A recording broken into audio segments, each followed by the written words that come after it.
On January 3rd, 2021, John Roderick tweeted, "So yesterday, my daughter, 9, was hungry and I was doing a jigsaw puzzle, so I said over my shoulder, 'Make some baked beans.' She said, 'How?'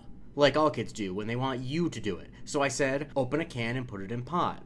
She brought me the can and said, 'Open it how?' This is the Museum of Twitter, the show where we talk about the most important tweets in the history of Twitter.com. It's Subscriber Sunday, where my Patreon subscribers get to nominate and then vote on which tweet I cover, and this Sunday, they're making me talk about Bean Dad. Who is Bean Dad, you ask? Well, you were not on Twitter in early 2021, I guess. Because Bean Dad is in a lot of ways the quintessential main character of Twitter's story. A man who tweeted something that he thought was inadvertent, that made him the center of attention, that ruined his life for a couple days, that had a lot of ripple effects, and then people moved on. But this tweet that I read is not the only tweet in the thread. In fact, there are so many tweets in the thread I can't read all of them. But I'll read a couple and give the gist of the rest of the things he said. The second tweet in the thread is, "With a can opener," I said, incredulous. "She brought me the can opener and we both stared at it. I realized I'd never taught her to use it. Most cans now have pull tops. I felt like a dope. What kind of apocalypse father doesn't teach his kid how to use a manual can opener?" The next tweet reads, "So I said, 'How do you think this works?' She studied it and applied it to the top of the can, sideways. She struggled for a while and with a big dramatic sigh said, 'Will you please just open the can?'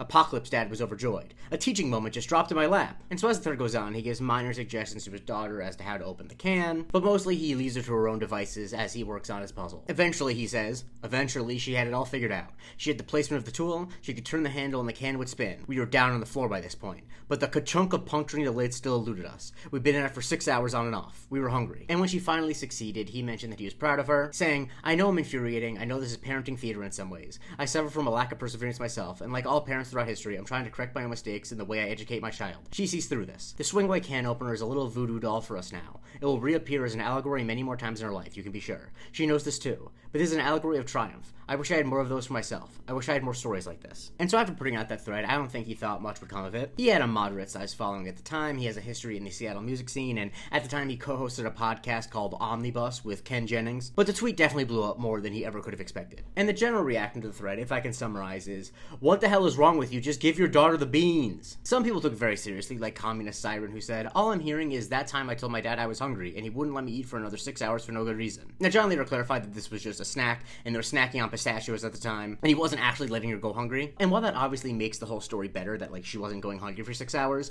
that does feel like a detail you should mention. And he even made Brooklyn Dad Defiant look reasonable, where he said, "You're an asshole, dude. From one dad to another, this story's something to be proud of." And those are the type of reactions that cause the most uproar, that cause the most conversation. But I think that the reason why this went viral, why so many people were talking about it, is not because people thought he was really a monster. It's just the thread just reminds you so much of the most annoying people that you know. Particularly the most annoying dads you've ever known. I think a lot of us remember a childhood friend's dad who was just tedious all the time for no reason. Or maybe that was your dad. And he's not an awful person, but it's come on.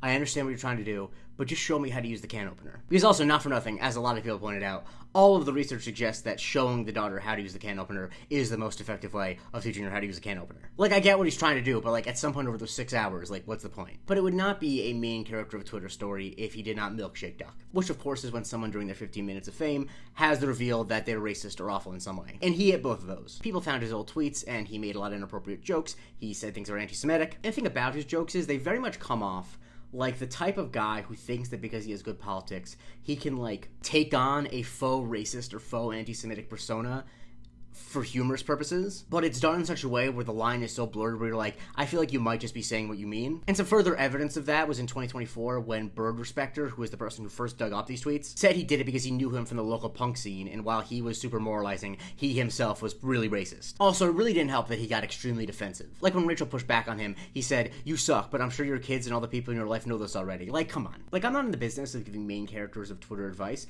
but the number one piece of advice I would give is, never be defensive, no matter how right you think you are. At the very least, don't reply to people. And there were some serious consequences in John's life for this whole ordeal. I think particularly because of the racist and homophobic and anti-Semitic tweets. For example, a song that he was a part of was the theme song of the podcast My Brother and Me, and they very quickly changed it to something else. Ken Jennings had to give a statement on his behalf, and I think that they paused the Omnibus podcast for a bit. And he ended up giving an apology where he did seem reflective about some of the stuff he said, and he noted that a lot of the negative reaction was because some of the things he was doing reminded people of their abusive parents. And I think that that is an experience that some people have, but I really do want to emphasize that I think that the main reason why people cared is because he just seems so annoying and insufferable. And I also think the fact that it was beans that we're talking about made it so much sillier. He got to be known as Bean Dad. If he was trying to open a can of black olives, I don't think it would go as viral because Olive's dad is not as funny. Also, in the year 2021, who's eating baked beans as a snack? It's not like they were in the theater to see Cars 2 or anything. Anyway, he completely disappeared from Twitter after this, although apparently he's now on Threads. And in 2023, he did an episode of Amanda Knox's podcast, which I would have listened to if this was not Subscriber Sunday and I had more time to prepare for it. And for that reason, I'm glad it's Subscriber Sunday because I really didn't want to have to listen to this. Because intellectually, I know he got a raw deal,